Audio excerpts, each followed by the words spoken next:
दुपारच्या बातम्यांमध्ये सगळ्यांचं स्वागत. नमस्कार, मी अमित गद्रे. बुलेटिनच्या सुरुवातीला मोठी बातमी बघूया. काही दिवसांपूर्वी शिर्डीमधून 49 भिक्षुकांना पोलिसांनी ताब्यात घेतलं होतं आणि त्यानंतर त्यांना खुले कारागृह इकडे पाठवण्यात आलं.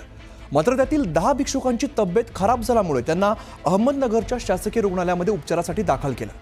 त्यांच्यावरती त्यानंतर शासकीय रुग्णालयात उपचार न होता त्यांना एका खोलीमध्ये बांधून ठेवण्यात आल्याचा आरोप केला जातोय.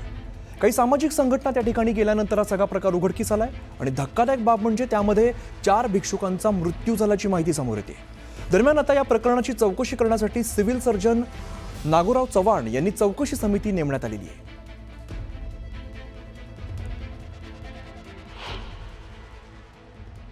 शिर्डीला होतो ते आम्हाला शिर्डीला भंगार करता असताना आम्हाला त्यांनी उचलून आणल्याच्या नंतर आम्हाला डायरेक्ट विसापूरला नेल्याच्या नंतर मग इथं आणलं आम्हाला हॉस्पिटलला. इथं आणल्यानंतर पाणी मागतो, पाणी नाही, काहीच नाही, काहीच सेवा नाही. त्यामुळं मग आमच्या इथून 2 पेशंट गेले. रूमला कुलूप मारून ठेवलं होतं, बाहेरून मारित होते असे. कोणाला मारत होतो? पेशंटला. कोण मारत होतो? ते तिथे आपल्या याला विसापूरला. त्यानंतर इथं आणलं आम्हाला. इथं किती लोक आणले? इथे जे 4, 5, 6 जण आणले ते. जे अल्कोहोलिक पेशंट असतात, ज्यांना सिम्पटम्स असतात, त्यांना ॲडमिट केलं जातं. तर ह्या ठिकाणी आल्यानंतर 2 पेशंट सिरियस होते, ते एक्सपायर झालेले आहेत. आता ह्याच्यामध्ये यांची तक्रार आहे की यांना ट्रीटमेंट मिळालेलं नाही. तर मी याच्यामध्ये पूर्ण सखोल चौकशी करून जे कोणी कर्मचारी अधिकारी ह्याच्यामध्ये दोषी असतील त्यांच्यावर 100% कारवाई. इथं माणसांना बांधून ठेवलं. ज्या रूममध्ये अक्षरशः बसण्यासाठी जागा नाही अशा रूममध्ये 6 पेशंट त्या ठिकाणी बांधून ठेवले आणि 6 पेशंटला तिथं कुठल्याही प्रकारचं पाणी दिलं नाही.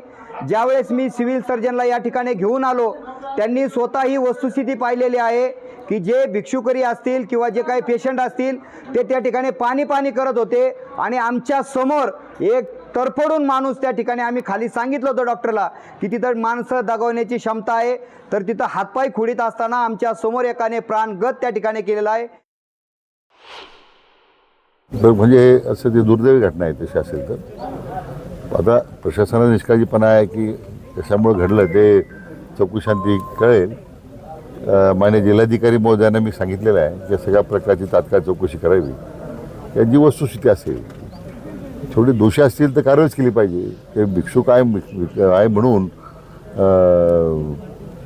त्यांना कशा पद्धतीने त्यांना उपचार करायचेच नसतील तर ते हे कोणीच मान्य करणार नाही. दरम्यान शिर्डीतल्या या धक्कादायक घटनेच्या पार्श्वभूमीवरती खासदार निलेश लंके यांनी सवाल उपस्थित केलेत.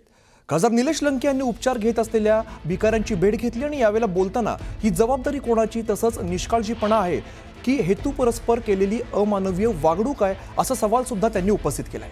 या मृत्यूला जबाबदार कोण, असा थेट सवाल लंके यांनी उपस्थित केलाय. 10 भिक्षुकांना सिव्हिल हॉस्पिटलमध्ये ॲडमिट केलं. सिव्हिल हॉस्पिटलमध्ये ॲडमिट केल्यानंतर त्यामध्ये 4 जणांना मृत्यूला सामोरं जावं लागलं. त्यामधले 4 जण पळून गेले. म्हणजे पोलीस प्रशासनाचा किती भोंगळा कारभार आहे आज आपल्याला पाहायला मिळत आहे. 4 जण पळून गेले आणि 2 या ठिकाणी उपचार घेत आहे. जर तेच भिक्षुक त्यांना त्रास होत असताना जर लवकरात लवकर हॉस्पिटलमध्ये आणले असते तर आज 4 लोकांचा त्या ठिकाणी जीव वाचला पाहिजे. याला जबाबदार कोण, सगळ्यात महत्त्वाचं.